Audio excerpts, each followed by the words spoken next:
मंगलाचरण कर देता हूँ। ओम नमो भगवते वासुदेवाय, ओम नमो भगवते वासुदेवाय, ओम नमो भगवते वासुदेवाय। ओम अज्ञानतिमिरादस्य ज्ञानजन शलाकया चक्षुनितम येन तस्मै श्री गुरुवे नमः। श्री चैतन्य मनोभीष्टं स्थापितं येन भूतले स्वयं रूप कदा मह्यं ददाति स्वपदान्तिकम्। वन्देऽहं श्रीगुरो श्रीयुतपदकमलं श्रीगुरुवैष्णवांश श्रीरूपसागरजातं सैगुरुरघुत्थानाभितं च सजीवम् साद्वैतम सावधूतम परिजन सहितम कृष्ण चैतन्य देवम श्री राधा कृष्ण पादान सैगुर ललिता श्री विशाखान बिलवास। हे कृष्ण करुणा सिंधु दीनबंधु जगतपते गोपेश गोपिका कांत राधा कांत नमस्तते। तप्त कंचन गौरांगी राधे वृंदावन वनेश्वरी विष्णु वासुदेव देव प्रणमामि हरि प्रिय। पांछा कल्पतरुभ्यश्च कृपा सिंधु बचा पतित नाम पावनेभ्यो वैष्णवेभ्यो नमो नमः। नमः ओं विश्वपदाय कृष्ण पृष्ठाय भूतले श्रीमते भक्ति वेदांत स्वामिने नामने। नमस्ते सरस्वती देवी गौरवाणी प्रचारणे निर्विशेष शून्यवादी पाश्चात्य देश तारिणे। जय श्री कृष्ण चैतन्य प्रभु नित्यानंद श्री अद्वैत गदाधर श्री वासादि गौर भक्त वृंद। हरे कृष्ण कृष्ण कृष्ण हरे हरे, हरे राम राम राम हरे हरे। वृंदाय तुलसी देवी प्रियाय केशव कृष्ण भक्ति देव सत्यवते नमो नमः। हरे कृष्ण कृष्ण कृष्ण हरे हरे, हरे राम राम राम हरे हरे। आइए से स्टार्ट करिए प्रभु जी। हरे कृष्णा प्रभु जी एंड माता जी को दंडवत प्रणाम। हमारा पहला क्वेश्चन है प्रभु जी, भगवत गीता प्रस्तावना श्री शील प्रभुपाद जी की मनोदशा और या मिशन के तीन पहले जैसे कि भगवत गीता की प्रस्तावना में प्रकट किया गया है, और अपने शब्दों में एस्कॉन के लिए इन पहलियों टीवी के महत्व पर टिप्पणी करें। हरे कृष्णा प्रभु जी, इसका आंसर है, आज यशपाल प्रभु जी क्लास में नहीं है, हम इसका आंसर दे रहे हैं। शील प्रभुपाद जी की मनोदशा और मिशन के तीन मुख्य पहलू भगवत गीता की प्रस्तावना में प्रकट करते हैं। अविचल भक्ति, ज्ञान की खोज और कृष्ण कॉन्शियसनेस का प्रचार। नंबर एक, अविचल भक्ति। प्रभुपाद का मानना था कि भगवान कृष्ण के प्रति सच्ची भक्ति ही जीवन का अंतिम लक्ष्य है, और उन्होंने भगवत गीता के माध्यम से इस भक्ति को उजागर किया। नंबर दो, ज्ञान की खोज। प्रभुपाद जी ने भगवत गीता को ज्ञान का एक स्रोत के रूप में प्रस्तुत किया, जो व्यक्ति को स्वयं भगवान और ब्रह्मांड के बारे में सत्य ज्ञान प्रदान करता है। नंबर तीन, कृष्ण कॉन्शियस का प्रचार। Promoting Krishna conscious. प्रभुपाद जी का मिशन यह था कि कृष्ण कॉन्शियस को दुनिया भर में फैलाना, ताकि लोग भगवान के प्रति प्रेम और भक्ति के साथ जीवन जी सके। हरे कृष्णा प्रभु जी एंड माता जी, धन्यवाद प्रणाम।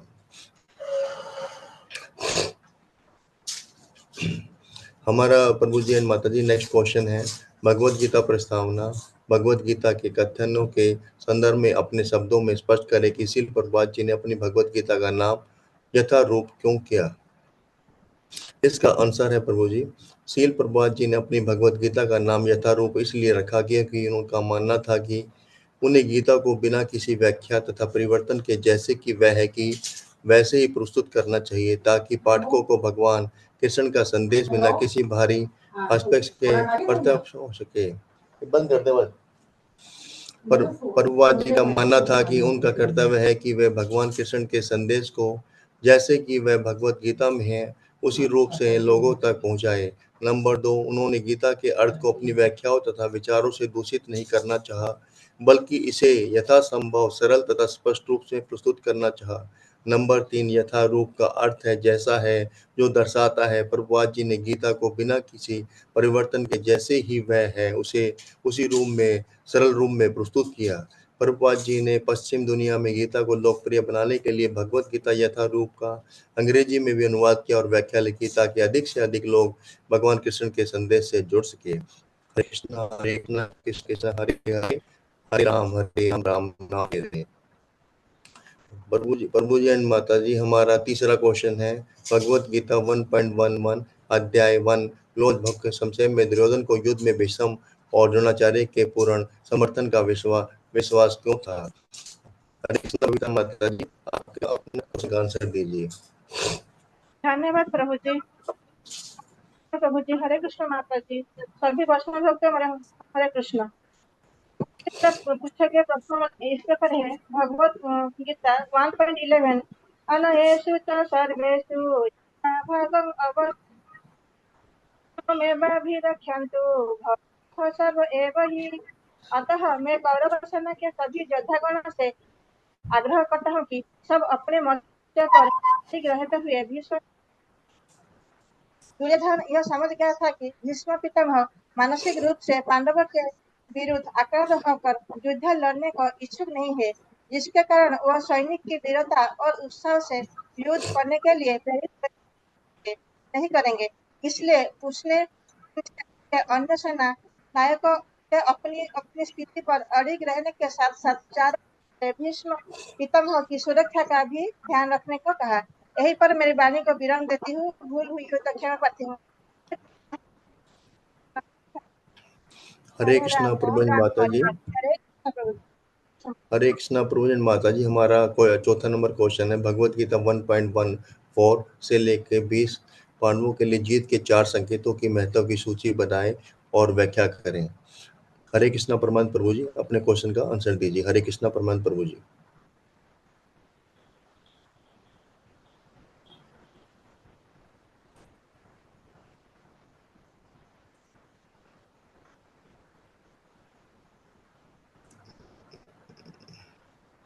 आप म्यूट है प्रभु जी, म्यूट। हरे कृष्णा प्रभु जी, सॉरी, हाँ बोलिए। क्षमा प्रार्थी माता। मेरा उत्तर इस प्रकार है। प्रथम अध्याय के 14वें श्लोक से तत्पश्चात श्वेत घोड़ों द्वारा खींचे जाने वाले भव्य रथ पर बैठे हुए पांडव सेना के मध्य में से माधव और ने अपनी दिव्य शंख बजाए। अध्याय के 15वां श्लोक से ऋषिकेश भगवान श्री कृष्ण ने अपनो पंचजन्य शंख बजाया। अर्जुन ने अपने दिव्य देवदत्त शंख बजाया तथा अति भोज एवं दुष्कर कार्य करने वाले भीम ने पांडु नामक भीषण शंख बजाया। श्लोक प्रथम अध्याय के 16वें से 18वें श्लोक में, हे राजन, राजा युधिष्ठिर ने अपने अनंत विजय एवं मणि पुष्पक नामक शंख बजाए तथा नकुल और सहदेव ने सुघोष एवं मणि पुष्पक नामक शंख बजाए। श्रेष्ठ धनुर्धर काशीराज महायोद्धा शिखंडी धृतद्युम्न विराट अजय सात्विक द्रुपद द्रौपदी के 5 पुत्र तथा सुभद्रा के महाबलशाली पुत्र वीर पुत्र सब ने अपने अपने शंख बजाए। श्लोक से, हे धृतराष्ट्र, वह भव्य ध्वनि आकाश और पृथ्वी के गूंज उठी और उसने अपने पुत्र को हृदय विदीर्ण कर दिया। श्लोक 20 से, उस समय पांडव पुत्र अर्जुन ने जिस रथ की ध्वजा पर हनुमान की चिन्ह था अपना धनुष उठाया। हे राजन, हे पुत्रों को, वे सब अपने विराट खरा देखकर अर्जुन ने श्री कृष्ण से यह शब्द कहे। मैं अपनी वाणी को यही विराम देता हूँ। मुझसे यदि कोई त्रुटि हो तो मैं क्षमा प्रार्थी हूँ। हरे कृष्णा कृष्णा कृष्णा हरे हरे, हरे राम राम राम हरे हरे। हरे कृष्णा प्रभु जी। हरे कृष्णा प्रभु जी एंड माता जी, हमारा 5वां क्वेश्चन है भगवत गीता 1.24 गुड़केश कप का अर्थ क्या है। इसका उत्तर है प्रभु जी, संजय उवाचा मुक्तो हरिशेषो गुड़ाकरेशो भारते सैन्यो रूपते मध्य सपाविता। भगवत गीता 1.24 संजय ने कहा कि धृतराष्ट्र, निद्रा को जीतने वाले अर्जुन द्वारा इस प्रकार कहे जाने पर श्री कृष्ण ने भव्य रथ को दोनों सेनाओं के बीच में खड़ा कर दिया। गुड़ा का अर्थ है निद्रा, और जो निद्रा पर विजय प्राप्त कर लेता है उसे गुड़ाकेश कहते हैं। निद्रा का अर्थ अज्ञान भी है, अतः अर्जुन ने कृष्ण के साथ अपनी मित्रता के साथ कारण निद्रा तथा अज्ञान दोनों पर विजय प्राप्त कर ली। कृष्ण के महान भक्तों के रूप में वह एक क्षण के लिए भी कृष्ण को नहीं भूल सकता था, क्योंकि भक्त का स्वभाव ऐसा ही होता है। चाहे जागते हुए या सोते हुए भगवान का भक्त कभी भी कृष्ण के नाम का रूप, गुण तथा लीलाओं के चिंतन से मुक्त नहीं हो सकता। हरे कृष्णा कृष्णा कृष्णा हरे हरे, हरे राम राम हरे हरे। हरे कृष्णा प्रभु जी, हमारा 6वां नंबर क्वेश्चन है भगवत गीता 1.36 प्रकार के आक्रमणकारियों की सूची बनाइए। हरे कृष्णा प्रीति माता जी, अपने क्वेश्चन का आंसर दीजिए। हरे कृष्णा प्रीति माता जी। जी हरे कृष्णा माता जी, सभी को दंडवत प्रणाम। परवेश गोयल प्रभु जी के द्वारा पूछे गए प्रश्न का उत्तर कुछ इस प्रकार से है। पाप में ईश्वर संधना, मैं हिंदी पढ़ दूंगी। यदि हम ऐसे अतिथियों का वध करेंगे तो पाप हम पर ही हावी हो जाएंगे। इसलिए धृतराष्ट्र के पुत्रों और अपने मित्रों का वध करना हमारे लिए उचित नहीं है। श्री कृष्ण है लक्ष्मी के पति, हमें क्या लाभ होगा और अपने ही सगे संबंधियों का वध करके हम कैसे सुखी हो सकते हैं। वैदिक आदेश अनुसार आक्रमणी 6 प्रकार के होते हैं। एक विष करने वाला, दो घर में आग लगाने वाला, तीसरा घातक हथियारों से हमला करने वाला, नंबर 4 धन संपत्ति लूटने वाला, नंबर 5 दूसरों की भूमि पर कब्जा करने वाला तथा पत्नी का अपहरण करने वाला। ऐसे आक्रमणियों को तुरंत मार डालना चाहिए तथा ऐसे आक्रमणियों को मारने से कोई पाप नहीं लगेगा। आक्रमणियों का ऐसा वध किसी भी साधारण व्यक्ति के लिए उचित, लेकिन अर्जुन कोई साधारण व्यक्ति नहीं था। वे स्वभाव से संत था, इसलिए वह उसने सता से निपटना चाहा था। उदाहरण के लिए भगवान राम इतने संत थे कि लोग आज भी भगवान राम राज्य में रहने के लिए उत्सुक हैं।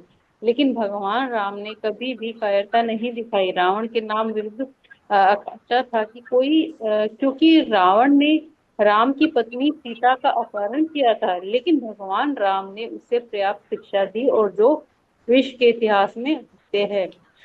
मैं अपनी वाणी को यही विराम देती हूँ। हरे कृष्ण हरे हरे राम राम राम। वांछा कल्पतरुभ्यश्च कृपा सिंधुभ्य एवं च पतितानां पावनेभ्यो वैष्णवो नमो नमः। हरे कृष्णा कृष्णा कृष्णा हरे हरे, हरे राम राम राम हरे हरे। एक भक्त का लक्ष्य कृष्ण सेवा, वैष्णव सेवा और नाम संकीर्तन। आशावाद उत्साह कृष्ण सेवा, भक्तों की सेवा और श्री नाम कीर्तन उन्नति के लिए लाभदायक है। यदि हमारे सभी प्रयास कृष्ण की इच्छाओं को पूरा करने पर केंद्रित है तो माया का आकर्षण हमें कभी भी मोहित नहीं कर सकता। नाम संकीर्तन से कृष्ण सेवा से और वैष्णव सेवा संभव है। वैष्णव सेवा से कृष्ण कीर्तन और कृष्ण सेवा संभव है। कृष्ण सेवा से नाम संकीर्तन और वैष्णव सेवा संभव कर पाएगा। हरे कृष्णा प्रभु जी, धन्यवाद प्रणाम। हरे कृष्णा। बहुत सुंदर प्रेजेंटेशन और छोटी और क्रिस्प। इसमें जो तीन उसके पहलू बताए गए हैं, वो कोई बताएगा कि क्लियर बुक में जो पहलू लिखे हैं वो क्या है? जिसमें मिशन बताया गया कि मनोदशा और मिशन है, उसके तीन पहलू जो बताए गए वो क्या है एग्जैक्ट, जैसे बुक में लिखे हुए, वो कौन बताएगा?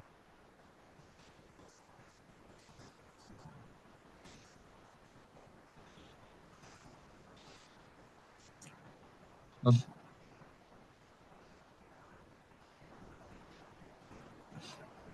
नहीं पता प्रभु जी।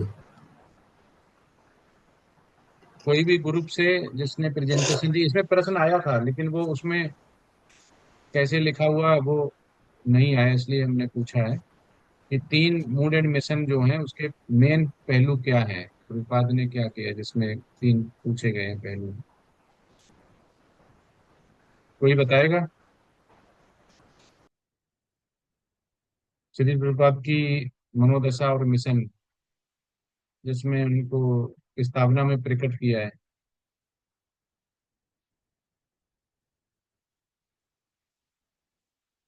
कोई नहीं है? इसी में प्रश्न आया था, फिर प्रश्न का आंसर कैसे दे दिया? पहला ही प्रश्न था शायद।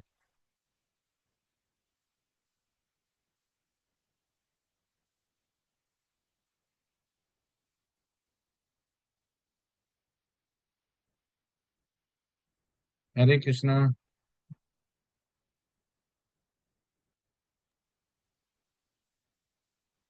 किसी को पता है ग्रुप के अलावा जिसने प्रेजेंटेशन नहीं दी, तीन मूड एंड मिशन जो है वो पहलू वो क्या है?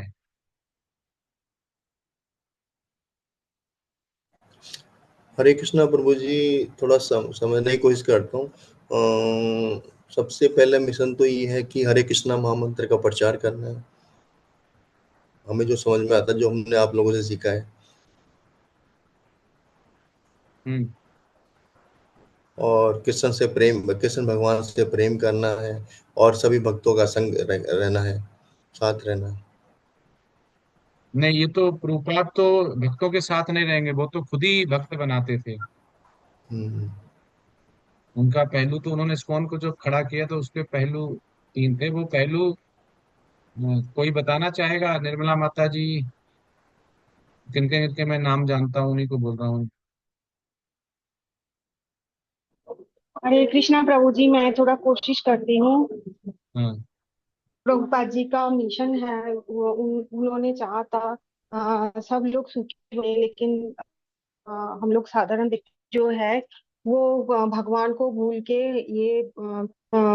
ये दुनिया में हम लोग खुशी का खोज करते हैं, लेकिन असली खुशी तो भगवान के चरण स्थल में है। और चैतन्य महाप्रभु की जो है वो चरण में है, उस उनमें शरणागत होने से ही हम लोगों को खुशी मिलेगा।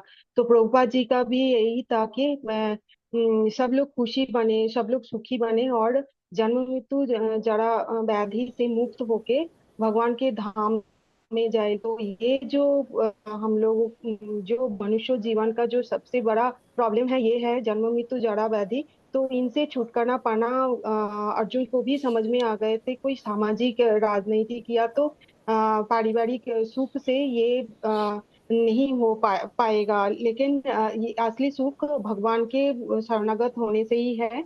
और हरे कृष्ण महामंत्र जप जो भगवान प्रभुपाद जी का मिशन है कि चैतन्य महाप्रभु जो हम लोगों जो साधारण मनुष्यों को जो मंत्र दिए हैं, वो कलियुग का के लिए जो योग्य है। हरे कृष्ण महामंत्र जप जप करने से ही हम लोगों को मुक्ति मिलेगा। तो प्रभुपाद जी का भी मिशन यही था कि हम लोग ये मार्ग पे चले और कृष्णा धाम वापस जाए। हरे कृष्ण, जो मेरे समझ में आए मैं वही बोली प्रभु जी। अभी मार्ग दिखाइए प्लीज। जी माता जी। हरे कृष्ण प्रभु जी, मैं बोलूँगा। हाँ, यस। तो प्रभुपाद जी का भाव जो है मिशन, इसमें तीन चीज़ आपने पूछा। तो तीन चीज़ में पहला था क्या, इसका भगवत गीता के शुद्ध अनुवाद और व्याख्या देना। हम्म। और सेकंड वाला था कृष्ण भावना भावित जीवन का प्रचार। और तीसरा में वैश्विक भाईचारे और आध्यात्मिक समाज की स्थापना। ये तीन तीन था। ठीक है प्रभु जी। हरे कृष्ण। अब इसको समझते हैं, सबने सही बताया, लेकिन जो एग्जैक्ट जैसे हम एग्जाम में प्रश्न आता उसके आंसर सही देते हैं, तभी 10 में से 10 मिलते हैं। कोई थोड़ा सही देता, 9 मिलते, 8 मिलते, 7 मिलते, 6 मिलते, आंसर सभी देते हैं। लेकिन जो प्रभुपाद ने अपना जो तीन पहलू है उसको समझने की कोशिश करते हैं। पहला प्रभुपाद का था, इसलिए उन्होंने बोली Bhagavad Gita as it is, यथारूप। मतलब पहला उनका है बिना किसी मिलावट के दुनिया को कृष्ण का संदेश देना। किसका? कृष्ण भगवान, उसके अलावा किसी का संदेश नहीं देना। तो आप देखेंगे कि प्रभुपाद ने केवल शुरू से लेकर लास्ट तक केवल एक ही को उत्तम माना है, पुरुषोत्तम माना है, पूर्ण माना है। और भगवान वो कौन है? श्री कृष्ण। तो पहला पहलू क्या हो गया कि बिना किसी मिलावट के दुनिया को कृष्ण भगवान का संदेश देना, कि कृष्ण ही ईश्वर है, भगवान है, और उन्हीं के सब एक्सपेंशन है। दूसरा के प्रभुपाद अपने उसमें लिखते हैं कि कृष्ण पूर्ण है, और कृष्ण के नाम, कृष्ण के रूप, कृष्ण के गुण और कृष्ण की लीलाओं में कोई अंतर नहीं है। तो जैसे हमारे घर में श्रीमद् भागवतम है, तो श्रीमद् भागवतम और कोई नहीं, भगवान स्वयं है। हमारे पास अगर अर्च विग्रह नहीं है तो हम श्रीमद् भागवतम को पूज सकते हैं, अभिन्न है। ये हमें श्री प्रपाद ने दूसरा पहलू बताया। तीसरा पहलू बताया है कि लोगों को, जो लोग हैं उनको शिक्षित करना, मतलब उनको बताना कि असली जो खुशी है, हैप्पीनेस है, वो किस में है? कृष्ण की सेवा करने में, ना कि इंद्रिय सेवा करने में। इंद्रिय सेवा करने में नहीं है कि जिह्वा को अच्छा लग रहा है वो हमने खा लिया, हमें तन को अच्छा लग रहा है वो हमने पहन लिया। नहीं, प्रभुपाद कहते हैं ये सब नाशवान है। हमें वो अच्छा लगना चाहिए जो हमें आत्मा को संतुष्टि दे। तो इसमें आत्मा को संतुष्टि खुशी कब होगी? जब हम प्रचार प्रसार करके भक्त बनाएंगे और भक्त को भी बहुत आनंद आएगा। तो हमें आनंद खुशी कब मिलेगी? जब हम भगवान की सेवा करेंगे। तो तीन पहलू ये बताए गए हैं, और इन्हीं तीन पहलू पे अब दूसरा प्रश्न ये है जो इसमें आया था कि 6 तरह के आतताई जो गुण होते हैं उनको मारना ही अच्छा होता है। तो अगर ये आपको कोई आपके पास या घर में अगर ऐसा 6 जो आतताई वाले अगर मिल जाते हैं, तो उसमें लिखा हुआ ऐसे को मार देना ही ठीक है, उचित है, जैसे दुर्योधन, दुशासन। तो इसमें आप क्या करेंगे? आप मार देंगे तो आप पे पाप नहीं लगेगा, आप क्या करेंगे?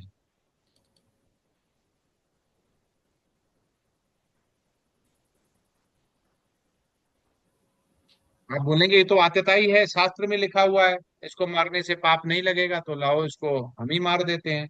तो इसको कैसे समझेंगे? मारना है या नहीं मारना है, क्या करना है? अगर छोड़ देंगे तो शास्त्र का उल्लंघन है।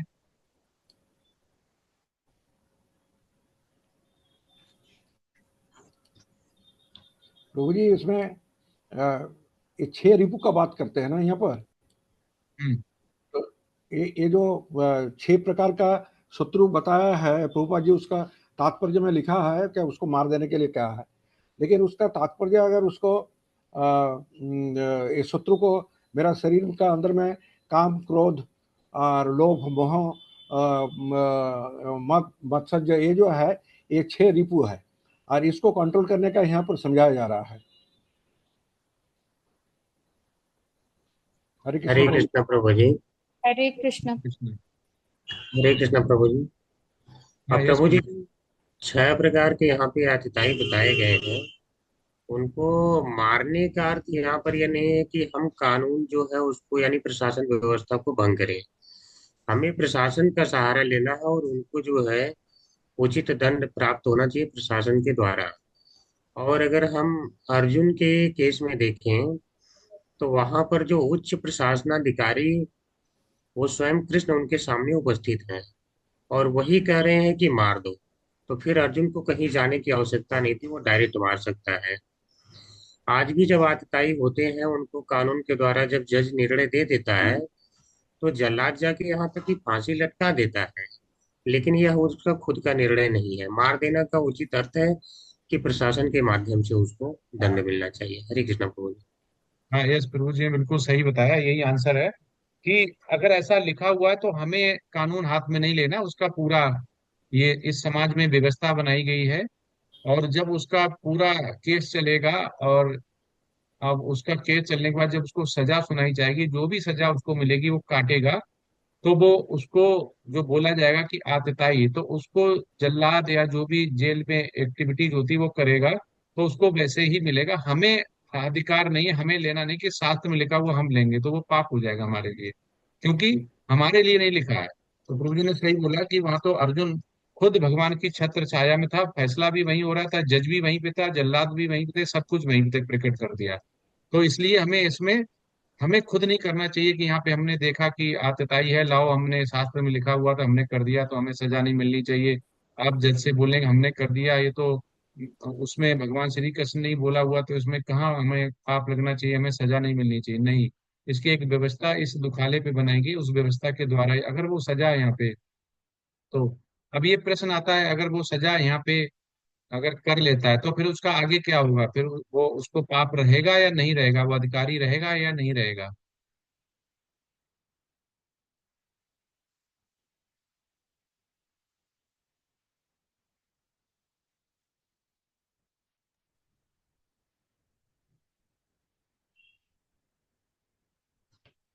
हरे कृष्ण प्रभु जी। यस। प्रभु जी अगर नियमतः देखा जाए, शास्त्र के अनुसार अगर वह यहाँ पे दंड पा जाता है तो राजा है, राजा को भगवान का प्रतिनिधि के रूप में स्वीकार किया जाता है, तो वह भगवान के द्वारा ही दिया गया दंड माना जाता है। अतः उसको अन्य योनि में जाके भोगने की आवश्यकता नहीं पड़ती है। उसको जो यहाँ दंड दे दिया गया वह भगवान द्वारा मान्य होता है। किंतु अगर राजा उसमें चालाकी करता है, वह अनुचित दंड देता है, तो वह राजा भी भोग दंड का अधिकारी होता है, जिसे भगवान के द्वारा जो है उनकी व्यवस्था के द्वारा दंडित किया जाता है। हरे कृष्ण प्रभु जी। हाँ, यस, प्रभु जी ने सही बताया। अगर उसको उचित दंड मिल जाता है जो वास्तव में यहाँ पे व्यवस्था बनाई गई, तो उसको नहीं भुगतना पड़ेगा। लेकिन अगर उसको उचित दंड नहीं दिया गया, उसमें कुछ घूसखोरी हो गई या गलत किया गया, तो उसको जो बचा हुआ दंड है वो उसको मिलना ही मिलना है। वो मतलब प्यूरिफाई होके नहीं जाएगा यहाँ से कि उसको दंड मिल गया, अब उस पे उधार नहीं रहा, उसको अगले जन्म में या आगे उसको कर्म में नहीं जोड़ा जाएगा। अगर वो किसी तरह से रह जाता है और उसको पूर्ण दंड नहीं मिलता है, तो वो बाकी नहीं जाएगा, मिलेगा। तो इसमें ये चिंता करने वाली बात नहीं है कि हम पैसे वाले नहीं हैं, हम पे कम पैसा है तो हमें दंड मिलेगा, और जो पैसे वाले हैं वो खरीद लेंगे, नहीं मिलेगा। लेकिन उनका ऐसा नहीं कट जाएगा, नहीं कटेगा उनको। अगर दंड उन्होंने भोग लिया पूरा तो उनका कट जाएगा, अगर दंड उन्होंने चालाकी से नहीं भोगा तो नहीं कटेगा, और जिसने चालाकी की होगी वो भी दंड का भागी होगा। ठीक है। हरे कृष्णा। तो अभी हम आपको एक वो जो टेम्पल से आया हुआ अक्षय तृतीया के लिए वो हम शेयर करते हैं, उसको आपको समझना है, और मैं उसको दिखाऊंगा और आपको वो देखना है। आपको दिख रहा है, ये टेम्पल से आया हुआ है, अक्षय तृतीया 30 अप्रैल है, उसके लिए एक प्रेजेंटेशन बनाई, और टेम्पल का इस समय क्या स्टेटस है वो यहाँ पे हम बताएंगे आपको। सभी को दिख रहा है ना? जी जी प्रभु प्रभु जी। जी।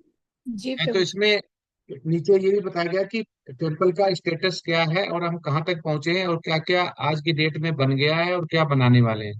तो ये 30 अप्रैल का अक्षय तृतीया है। आ माने नहीं, जिसका क्षय नहीं होता है, तो इसको अक्षय तृतीया बोलते हैं। संस्कृत में इसका वर्णन किया गया है। और वैशाख शुक्ल के पक्ष के तृतीया, मतलब जो 4 नाइट होती है, उसके थर्ड डे आता है ये इंग्लिश में हिंदी करके बता रहा हूँ। और बहुत ऑस्पेशियस डे होता है इस दिन कोई दान देने के लिए, ऐसा। और सिग्निफिकेंस इसका क्या होता है कि हम अगर देते हैं इस दिन, तो हम जितना देते हैं उसका बहुत से गुना हमें वापस मिलता है। तो ये बहुत अच्छा शुभ दिन माना गया जिस दिन हम किसी किसी रूप में हम देते हैं। और इस दिन क्या क्या घटित हुआ था, क्या क्या हुआ था अक्षय तृतीया वाले दिन? Lord Parashurama appeared on this day. Lord Parashurama, भगवान परशुराम इस पीरियड मतलब यहाँ पे आए थे इस दिन। ठीक है, इस तरह पे Ganga is distended to earth on this day, और जो गंगा थी वो भी यहाँ पे अवतरित हुई थी। द बिगिनिंग ऑफ त्रेता युग, और ये दिन जो अक्षय तृतीया का दिन है, ये त्रेता युग का स्टार्ट था दिन, मतलब स्टार्ट हुआ था इस दिन। सुदामा विजिटेड कृष्णा एट द्वारका, और सुदामा थे भगवान श्री कृष्ण से मिलने के लिए द्वारका आए थे इस दिन। पांडवा रिसीव्ड अक्षय पात्र फ्रॉम सन गॉड, और पांडवा जो अक्षय पात्र था जिसमें द्रौपदी, जो आपने सुना होगा कि जब पहले अगर द्रौपदी लास्ट तक नहीं खाएंगी तो उसमें अक्षय पात्र में प्रसादम आता रहेगा, अगर वो पहले खा लेंगी तो नहीं आएगा, ऐसा वरदान था। तो इसीलिए दुर्वासा ऋषि को दुर्योधन ने भेजा था कि अभी तो वहां पे खा लिए होंगे, इनको भेजते हैं। और ऐसा ही हुआ था, द्रौपदी खा चुकी थी, पर उसमें एक चावल का टुकड़ा रह गया था, लगा हुआ पका हुआ, भगवान श्री कृष्ण ने अपने मुख में रखा, और सारे ही दुर्वासा ऋषि और उनके साथ आए हुए भक्त थे, उनका पेट भर गया। तो ये उस दिन हुआ था। Vyas Dev started composing Mahabharata on this day, और व्यास जी ने जो महाभारत था वो इसी दिन उसको कंपोज करना स्टार्ट किया था। Kubera received his wealth and position as custodian of the wealth from the goddess Lakshmi, और लक्ष्मी माता जी ने उनको, कुबेर को, इसी दिन जो संपदा होती, वेल्थ होता है, उसको उसका कस्टोडियन बनाया, मतलब उसका ऑनरशिप दी, उनको कार्यभार दिया। आठवां, it is said that goddess Annapurna Devi appeared on this, जो अन्नपूर्णा देवी थी वो इसी दिन ही अवतरित हुई थी, इसलिए इसके देखो 8 जो है सिग्निफिकेंस है, महत्व है। और ये आगे इसका बताया गया है, सीमाचलम का बताया गया आंध्र प्रदेश में, जहाँ पे लॉर्ड नरसिम्हा है। जगन्नाथपुरी का यहाँ पे बताया गया है। रेमुना कसर छोरा गोपीनाथ, जो बोलता है खीर चोर गोपीनाथ है। Badrinath, in Badrinath temples of Gangotri मुत्री are close during winter, on the day of the Akshaya Tritiya the shrines reopen for the pilgrims. तो इसको मतलब दरवाजे बंद हो जाते हैं, फिर दरवाजे दोबारा खुलते हैं। Kumbakonam Kumbakonam Kumbakonam the temple city celebrates Garuda Vahana Seva for Vishnu Reddy, जो विष्णु रेड्डी का कौन है, वो जो है गरुड़ वाहन है। Srila Prabhupada incorporated the League of the Devotees. Did you know Srila Prabhupada is the founder Acharya ISKCON, the International Society with the consciousness vigorous studies ISKCON? Srila Prabhupada incorporated a society in India called the League of Devotees at Jhansi on the auspicious day of the Akshaya Tritiya, 16th May in the year 1953. ये बोला कि ISKCON खोलने से पहले श्री प्रभुपाद ने India में झांसी में back to godhead जो पत्रिका होती वो छापी थी, और यहाँ से ही the league of devotees at Jhansi, Jhansi के में ये डिवोटी के लिए स्टार्ट किया। जैसे इस्कॉन था वैसे एक इस्कॉन ना होके दूसरा नाम रख के उन्होंने बैक टू गॉड पत्रिका भी यहीं से छापी थी, लेकिन जो नहीं चल पाया था किसी कारणवश, तो वो भी उन्होंने अक्षय तृतीया वाले दिन ही चालू किया था। 5 things you must to do on Akshaya Tritiya, 5 जो चीजें लिखी गई वो हमें जरूर करनी चाहिए अक्षय तृतीया वाले दिन। क्या क्या? पहला, glorify the supreme lord who appeared as Parashurama, वो कह रहे हैं जो परशुराम जैसे अपीयर्ड हुए तो उनका ग्लोरीफाई करना चाहिए। दूसरा, recite 18 chapters of Bhagavad Gita, उस दिन 18 चैप्टर को रिसाइट करना चाहिए, मतलब श्लोका और उसका अनुवाद हमें पढ़ना चाहिए। तीसरा, offer oblations to the four fathers, और जितने भी हमारे फोर फादर्स हैं, पूर्वज हैं, उनको हमें ऑब्लेशंस करना चाहिए। अन्नदान, डिस्ट्रीब्यूट प्रसादम, हमें प्रसादम उस दिन डिस्ट्रीब्यूट करना चाहिए, प्रसादम पवाना चाहिए। डोनेट टूवर्ड्स चैरिटेबल कॉजेस, और हमें दान देना चाहिए उस समय किसी अच्छे कॉज के लिए। वेस्ट चैरिटी क्या बोली गई? For Krishna conscious Endeavour the Lord is the Wester of the all with strength, the someone give something of the Lord is not the loser, he is the gainer by a million time. तो वो कह रहे हैं अगर हम भगवान के लिए कुछ भी अगर देते हैं तो उसको 10 लाख गुना वापस मिलता है, ये यहाँ पे लिखा गया है। अब इस्कॉन मंगलोर की बात करते हैं टेम्पल की, कि तो आज की डेट में क्या स्टेटस है और क्या बना रहे हैं। वहां पे टेम्पल हॉल है, अन्नदान हॉल है, एयर कंडीशन ऑडिटोरियम है, seminar halls, open air auditorium, ब्रह्मचारी आश्रम, डोरमेट्री, गोविंदाज रेस्टोरेंट आ रहा है, गेस्ट रूम है, और लाइब्रेरी, बुक शॉप। और अभी प्रभु जी ने वहां पे द्वारका और सोमनाथ में गया था, वहां पे दिखाया कि गौशाला भी बना रहे हैं, और उसमें बलराम मतलब एक बछड़ा और गाय भी आ गई है, और उसको आगे बांध के नहीं रखेंगे, पूरे खोल के रखेंगे। तो आप ये देख सकते हैं कि यहाँ पे टेम्पल का जो है जो चार यहाँ बने हुए, टेम्पल के अंदर का, टेम्पल के डोर का, बाहर का, ऊपर से ब्रह्मचारी आश्रम का जो पहले में देख रहे हैं चारों दिए गए हैं। उसके बाद एसी ऑडिटोरियम है जिसमें प्रसादम खाते हैं, बहुत बड़ी। हम भगवान के लिए कोई भी कथा, भागवतम या जो भी हम करना चाहें, वहां पे इतने ऑडिटोरियम इतना बड़ा है, उसमें प्रसादम पा सकते हैं और बहुत बड़ा प्रवचन कर सकते हैं, प्रचार प्रसार करते हैं बैठाल के। उसके बाद टेम्पल हॉल में 3D पेंटिंग है, आप जो लोग गए होंगे उन्होंने देखा होगा, डिवोटीज, बहुत बड़ा जगह है बैठने के लिए, बहुत सुंदर डीटी है वहां पे और उसके जो डोर हैं टेम्पल के बहुत सुंदर लकड़ी के बने हुए हैं, नक्काशी किए हुए। Guest house, Bhagavad Gita residential college guest house है, उसमें एस्टिमेटेड कॉस्ट है 9 करोड़ है। और गेस्ट हाउस में अभी 50 रूम है या 40 रूम्स है, ऐसा प्रभु जी बता रहे, तो उसमें 40 रूम तो बुक हो चुके हैं, मतलब लोगों ने डोनेट कर दिए हैं, 10 बचे थे द्वारका और जब यात्रा में बताया था। गेस्ट हाउस की बिल्डिंग आप देख सकते हो, ये येलो कलर की मार्किंग की, लगभग फाउंडेशन बन गई है, रूफ बन रही है। और एक CSR एक्टिविटी चली है, हर कंपनी में भी चल रहा है, जिसको बोलते हैं मियावाकी फॉरेस्ट, मतलब एक ऐसा पेड़ लगाना है जो लंबा होके जाएगा, काफी टाइम लेगा, एक इतना पास पास लगाना है 1 मीटर की दूरी पे, जो कि जल्दी उगेगा पेड़, तो एक फॉरेस्ट जैसा बन जाएगा, घना जंगल। उसको बोलते हैं मियावाकी फॉरेस्ट, ये चलाया हुआ है सरकार ने हमारे यहाँ। तो ये जमीन मिली हुई है प्रभु जी को, ये जमीन पास के रेलवे की है ऐसा बता रहे थे, और रेलवे ने बोला इसको मेंटेन करो। तो मंदिर से लगी हुई है, तो कितनी सुंदर आपको दिख रही है, देखो बेंच लगी हुई है, पौधे लगे हुए हैं, बहुत बड़ा एरिया, 5 एकड़ शायद मिला है ये मियावाकी अर्बन फॉरेस्ट बनाने के लिए, ये भी मंदिर से लगा हुआ है। अन्नदान किचन, अन्नदानम जो किचन है वो है, इसमें 3 डिवोटीज हमेशा हरदम हरदम जो बनाने के लिए रहते हैं यहाँ पे अन्नदान। और ये जो हमारा ऑडिटोरियम है उसमें प्रसादम पा सकते हैं, इतनी जगह है, ऐसे बैठते हैं। ये गोमाता सेवा है, गौशाला बनाई, इसमें आप देख रहे हैं नीचे photo, new born calf with his mother.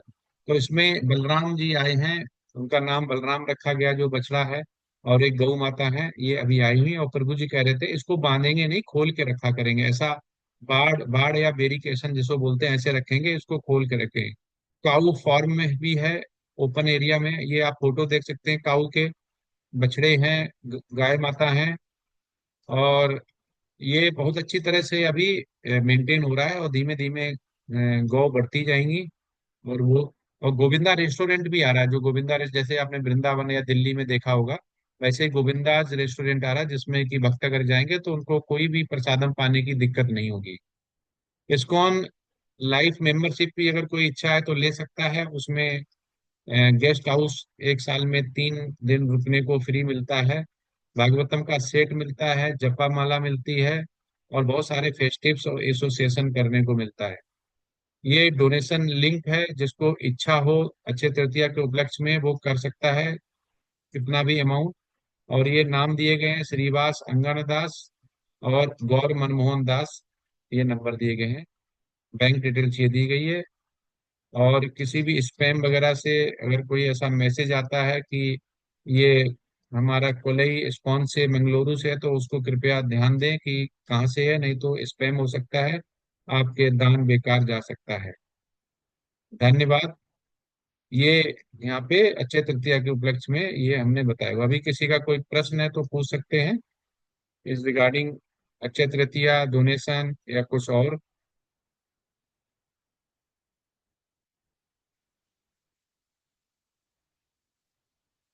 हरे कृष्ण प्रभु जी। कुछ बोलना चाहूंगी डिवोटीज के साथ। ये जैसे कि आपने देखा कि टेम्पल की कंस्ट्रक्शन चल रही है और उसमें अभी बहुत काम बाकी है, जैसे गेस्ट हाउस बनाना, गोविंदास जो किचन ये सब है, उसमें अभी बहुत लक्ष्मी का जरूरत पड़ेगी। तो इसके कारण सबसे रिक्वेस्ट है कि सबसे बड़ा दान देने का जो रहता है दिन अक्षय तृतीया, जिसमें बोलते हैं एक आपने कुछ जो दान किया वो मैनी फोल्ड्स करके आपको आगे चल के मिलता है। पर हम वो भी नहीं सोचेंगे मिले, हमने कृष्ण के लिए किया, ये सोच के करना है। तो कृपया अक्षय तृतीया के मौके पे सभी डिवोटीज से प्रार्थना है, अपने यथा अनुसार जितना हो सके डोनेट करिए और मंदिर को कंस्ट्रक्शन के लिए आगे लेकर चले। हरे कृष्ण। हरे कृष्ण। जी माता हरे जी। कृष्ण। अ, प्रभु जी हमारे एनएनडी प्रभु जी हमारे से किसी भी कोर्स की फीस नहीं लेते हैं, और बाकी टेम्पल्स में देखो तो किसी में भी मिनिमम फीस 200 400, और भक्ति शास्त्री के लिए तो हजारों में है। तो अगर हम उससे भी अपनी ड्यूटी समझे कि अगर हमें कोई चीज फ्री में मिल रही है तो हम कहीं और जाते हैं तो उसके लिए हमें पेमेंट करना हो, तो उस दृष्टि से भी अगर हम देखें तो हमें डोनेट करना चाहिए। यस, माता जी ने सही बताया। जैसे भक्ति शास्त्री करते हैं भक्ति वैभव, तो भक्ति शास्त्री का मिनिमम 5,000 है, और भक्ति वैभव का भी कुछ बॉम्बे और मायापुर या वृंदावन से करते हैं, जरूर है चार्ज। लेकिन ये ऐसे की कृपा है एनएनडी प्रभु जी की कि हम लोग ये फ्री ऑफ कॉस्ट कर रहे हैं। और मंदिर बन रहा है, वो मंदिर हम लोगों के लिए बन रहा है। हम जाएंगे वहाँ पे, गेस्ट हाउस में रुक सकते हैं, गौशाला जा सकते हैं, गोविंदा में प्रसादम पा सकते हैं, मियावाकी फॉरेस्ट में बैठ सकते हैं, ठंडी हवा खा सकते हैं, और चैंटिंग कर सकते हैं। ये सब किसके लिए? इसमें सब में सेंटर में कृष्णा है, मतलब भगवान श्री कृष्ण के लिए ही है सब कुछ सेवा। तो अभी बहुत काम बाकी है, मंदिर अभी बहुत सारी बनाने, गीता कॉलेज बना रहे हैं, और ब्रह्मचारी आश्रम है, गेस्ट हाउस है, और दूसरे भी हॉल हैं जो कि इससे गेस्ट हाउस से लगे हुए होंगे। और सबसे बड़ा तो यह है कि जिसमें कि गेस्ट हाउस और गौशाला जो है वो अभी अंडर कंस्ट्रक्शन ही है, पूरा नहीं हुआ है, केवल मंदिर का पार्ट पूरा हुआ है। उसमें अभी गौशाला बची है, और आपका गेस्ट हाउस बचा हुआ है, और उसके बाद जो आश्रम है उसमें अभी काम बचा हुआ है। बहुत सारा काम है, गीता कॉलेज का पूरा काम बचा हुआ है, गौशाला का पूरा बचा हुआ है। तो ये सारा प्रभु जी चाहते हैं कि टाइम से पूरा हो जाए, जिसमें कोई भी भक्त कभी भी जाए, जन्माष्टमी को जाए, बलराम जयंती पे जाए, तो उसको पूरा पूर्ण सुविधा के साथ वो वहां पे रह पाए। हरे कृष्ण।